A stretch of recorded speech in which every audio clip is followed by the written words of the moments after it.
പത്തരമാറ്റിലാണെങ്കിൽ ആദർശിൻ്റെയും നയനയുടെയും വരവാണ് ഇനി അനന്തപുരിയിൽ. അവർ അനന്തപുരിയിൽ അങ്ങനെ കാൽ വെച്ച് കയറുമ്പോൾ അവിടെയുള്ള പലർക്കും അതത്ര ദഹിക്കുന്നില്ല.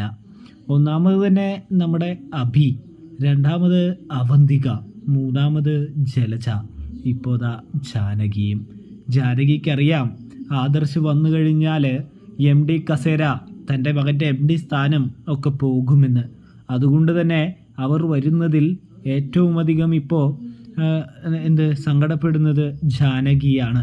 പക്ഷേ മുത്തശ്ശനോ അവരെ വാദ്യമേള അകമ്പടിയോടെ പൂക്കളൊക്കെ വാരി വിതറിയാണ്, ആരതിയൊക്കെ ഒഴിഞ്ഞാണ് അകത്തേക്ക് സ്വീകരിക്കുന്നത്, കയറ്റുന്നത്. ഇതേ സമയമാണെങ്കിൽ നമ്മുടെ നയനയ്ക്കും ആദർശിനും ഒരുപാട് സന്തോഷമാകുന്നുണ്ട്.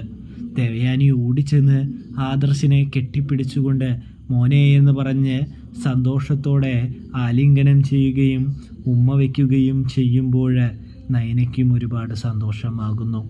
അങ്ങനെ മുത്തശ്ശൻ ആദർശിനെ കെട്ടിപ്പിടിച്ചുകൊണ്ട് ഇവനാണ് നമ്മളുടെ കമ്പനിയെ എല്ലാ പ്രതിസന്ധിയിൽ നിന്നും കരകയറ്റി കമ്പനിയെ ഇവിടം വരെ എത്തിച്ചത് എന്ന് പറയുമ്പോൾ നമ്മുടെ ജാനകിയുടെ നെറ്റി ചുളിയുന്നു.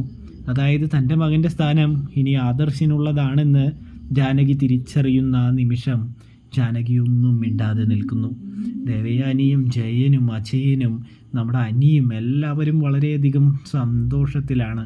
നവ്യയുടെ കാര്യം പിന്നെ പറയണ്ട, നവ്യയ്ക്കും സന്തോഷമുണ്ട്. പക്ഷേ പുറത്ത് പ്രകടിപ്പിക്കാനായിട്ട് നവ്യയ്ക്ക് കഴിയുന്നില്ല. ആ ഒരു പ്രശ്നം മാത്രമേ ഉള്ളൂ എന്ന് കാണാനായിട്ട് കഴിയും പ്രേക്ഷകരെ, പ്രിയ കൂട്ടുകാരെ. അപ്പോൾ റിവ്യൂ ഇഷ്ടപ്പെട്ടാൽ ചാനൽ മറക്കാതെ സബ്സ്ക്രൈബ്